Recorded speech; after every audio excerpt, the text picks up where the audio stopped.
नमस्कार, स्वागत है आपका डीबी लाइव ग्लोबल में। मैं हूं समीर आत्मज मिश्र। जापान में कंजर्वेटिव नेता सनाए ताकाइची देश की पहली महिला प्रधानमंत्री बन गई हैं। 21 अक्टूबर को संसद के निचले सदन में हुए मतदान में ताकाइची ने बहुमत हासिल कर लिया और देश की पहली महिला प्रधानमंत्री चुने जाने का इतिहास रच दिया। जापान की संसद के निचले सदन में प्रधानमंत्री पद के लिए डाले गए 465 मतों में से ताकाइची ने 237 वोट हासिल किए। उनकी कंजर्वेटिव पार्टी एलडीपी यानी लिबरल डेमोक्रेटिक पार्टी को जापान इनोवेशन पार्टी जेआईपी का भी समर्थन प्राप्त है। जेआईपी दक्षिणपंथी झुकाव वाली पार्टी है और एलडीपी की नई गठबंधन सहयोगी है। जापान के पूर्व प्रधानमंत्री शिगेरू इशिबा ने 7 सितंबर 2025 को इस्तीफा दे दिया था। उनकी जगह पर लिबरल डेमोक्रेटिक पार्टी ने 4 अक्टूबर को अपने अध्यक्ष का चुनाव किया, जिसमें ताकाइची को जीत हासिल हुई। उसके बाद संसद में हुए मतदान के बाद ताकाइची को प्रधानमंत्री चुना गया। दरअसल जापान में जिस पार्टी को बहुमत मिलता है उसी पार्टी का अध्यक्ष प्रधानमंत्री बनता है। बहुमत वाली पार्टी में पहले अध्यक्ष पद के लिए चुनाव होता है, फिर वही अध्यक्ष प्रधानमंत्री पद के लिए नामित किया जाता है। फिलहाल जापान में किसी भी दल के पास स्पष्ट बहुमत नहीं है। सत्तारूढ़ लिबरल डेमोक्रेटिक पार्टी जापानी संसद के दोनों सदनों में बहुमत खो चुकी है, फिर भी सत्ता में बनी हुई है क्योंकि वो संसद में सबसे बड़ी पार्टी है और किसी दूसरी पार्टी या गठबंधन के पास बहुमत है नहीं।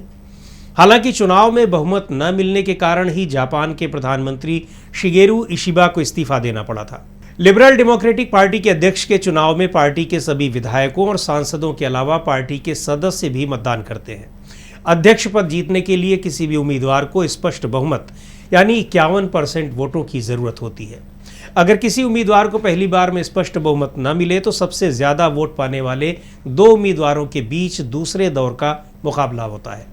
जो भी उम्मीदवार पार्टी के अध्यक्ष का चुनाव जीतता है उसको संसद में प्रधानमंत्री पद के लिए नामित किया जाता है। संसद में बहुमत हासिल करने के बाद वो प्रधानमंत्री पद की शपथ लेता है। ताकाइची ने पहली महिला प्रधानमंत्री बनकर इतिहास तो रच दिया है, लेकिन उनके सामने चुनौतियां बड़ी हैं और कार्यकाल पूरा करने को लेकर अभी से आशंकाएं जताई जा रही हैं, क्योंकि लिबरल डेमोक्रेटिक पार्टी की हाल में कई सरकारें बनी, लेकिन उन सरकारों का कार्यकाल बहुत छोटा रहा।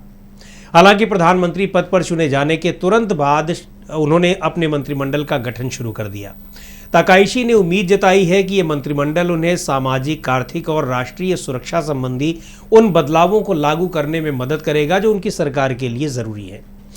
जेआईपी यानी जापान इनोवेशन पार्टी एलडीपी के गठबंधन में हाल ही में शामिल हुई है। इस पार्टी का मुख्य आधार जापान का ओसाका शहर है। एक छोटी क्षेत्रीय पार्टी है, लेकिन अपनी राजनीतिक पकड़ और लोकप्रियता को पूरे देश में बढ़ाना चाहती है।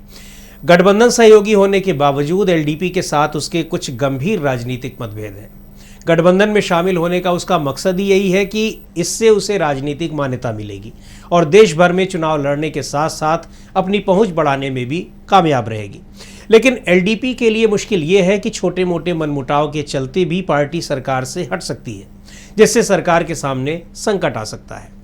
इसीलिए नई प्रधानमंत्री ताकाइची की पहली प्राथमिकता पार्टी के भीतर गहरी दरार को पाटना और एलडीपी के प्रति जनता का विश्वास फिर से बहाल करना होगा। साथ ही उन्हें वो तरीका भी खोजना होगा जिससे इस अजीबोगरीब गठबंधन को कामयाब बनाया जा सके। दरअसल जापान के आम लोग ऐसी नीतियां चाहते हैं जो कम से कम उनके आर्थिक परेशानियों को कम करें, क्योंकि जापान में इस समय आर्थिक निराशा का माहौल है। लोग आर्थिक तंगी महसूस कर रहे हैं। ऐसे में नई सरकार के लिए ये जरूरी है कि वो रोजमर्रा की चीजों की आसमान छूती कीमतों को कम करने के तरीके खोजे। जापान में आम लोगों को लग रहा है कि उनका देश इस समय गहरे वित्तीय संकट में है। इसलिए जापान के लोग ताकाइची से ये उम्मीद कर रहे हैं कि वो पूर्व जापानी प्रधानमंत्री शिंजो आबे की कुछ नीतियों को फिर से लागू कर सकती हैं। ताकाइची पूर्व प्रधानमंत्री शिंजो आबे को अपना गुरु मानती हैं, जिनकी कुछ समय पहले हत्या कर दी गई थी। ताकाइची सरकारी खर्च बढ़ाने और आसान मौद्रिक नीतियों की समर्थक मानी जाती हैं। इसलिए टोक्यो स्टॉक एक्सचेंज ने ताकाइची को प्रधानमंत्री चुने जाने पर सकारात्मक प्रतिक्रिया दी है। जापान के आर्थिक जगत में उम्मीद जताई जा रही है कि उनके नेतृत्व में जापान की घरेलू राजनीतिक स्थिति में भी स्थिरता आएगी। इन्हीं उम्मीदों की वजह से 21 अक्टूबर को निक्केई स्टॉक इंडेक्स रिकॉर्ड स्तर पर पहुंच गया और 49,000 अंकों के ऊपर बंद हुआ। फिर भी वेतन में वृद्धि न होने और जापान के कामकाजी लोगों में अस्थायी नौकरियों की बढ़ती संख्या को लेकर चिंताएं बनी हुई हैं। ये एक और बड़ा मुद्दा है जिस पर प्रधानमंत्री ताकाइची को तुरंत ध्यान देना होगा, जो उनके सामने बड़ी चुनौती है।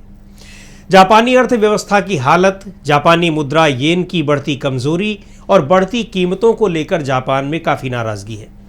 गठबंधन सरकार चलाने वाली पार्टियों यानी एलडीपी और जेआईपी ने रोज़मर्रा की चीज़ों के दाम घटाने पर चर्चा तो की है, लेकिन यह भी साफ नहीं है कि ये प्रस्ताव कितनी जल्दी पास होंगे और लोगों को आर्थिक मुश्किलों से निजात दिलाने में कितने असरदार होंगे।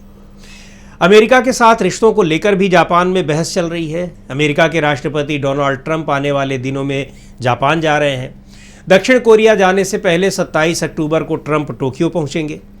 जापान ने राष्ट्रपति ट्रंप को 550 अरब डॉलर के निवेश पैकेज से संतुष्ट कर दिया है, लेकिन जापान की चिंता यह है कि ट्रंप इससे ज़्यादा की मांग कर सकते हैं, क्योंकि ट्रंप क्या करेंगे यह अनुमान लगाना बहुत मुश्किल है। सुरक्षा के मोर्चे पर जापान ने 2022 में बड़ा नीतिगत बदलाव किया है। जापान ने रक्षा पर अपने सकल घरेलू उत्पाद यानी जीडीपी का 2% खर्च करने का वादा किया है और यह अमेरिका के दबाव में ही किया है, लेकिन अमेरिका चाहता है कि जापान को इस मामले में और अधिक कदम उठाने की ज़रूरत है। विशेषज्ञों का कहना है कि अमेरिका इसी बात को लेकर जापान पर नए सिरे से दबाव डाल सकता है, लेकिन जापान की मौजूदा वित्तीय स्थिति के कारण ऐसा कर पाना मुश्किल है। लेकिन संकट ये है कि ट्रंप पहले भी अपनी मांगें न माने जाने पर जापान और दक्षिण कोरिया जैसे सहयोगी देशों से अमेरिकी सैनिकों को वापस बुलाने की धमकी दे चुके हैं। ऐसे में प्रधानमंत्री ताकाइची के सामने बड़ी चुनौती है कि वो कैसे अमेरिका को संतुष्ट करें। क्योंकि वो बिना बहुमत वाली सरकार का नेतृत्व कर रही हैं, इसलिए एकजुट विपक्ष उनके लिए राजनीतिक तौर पर मुश्किलें खड़ी कर सकता है और ये कुछ ऐसी परिस्थितियां हैं जहां विपक्ष निश्चित तौर पर उनके सामने संकट खड़ा करता रहेगा। जापान की राजनीति पर नजर रखने वाले विशेषज्ञों को आशंका है कि ताकाइची के नेतृत्व वाली ये नई सरकार 1 साल से ज्यादा नहीं चल पाएगी, क्योंकि जापान की राजनीति अब फिर से उसी दौर में लौट रही है जहां प्रधानमंत्री को 1 साल के भीतर ही पद छोड़ने के लिए मजबूर होना पड़ता है। यानी जापान में राजनीतिक अस्थिरता का दौर खत्म होता नहीं दिख रहा है।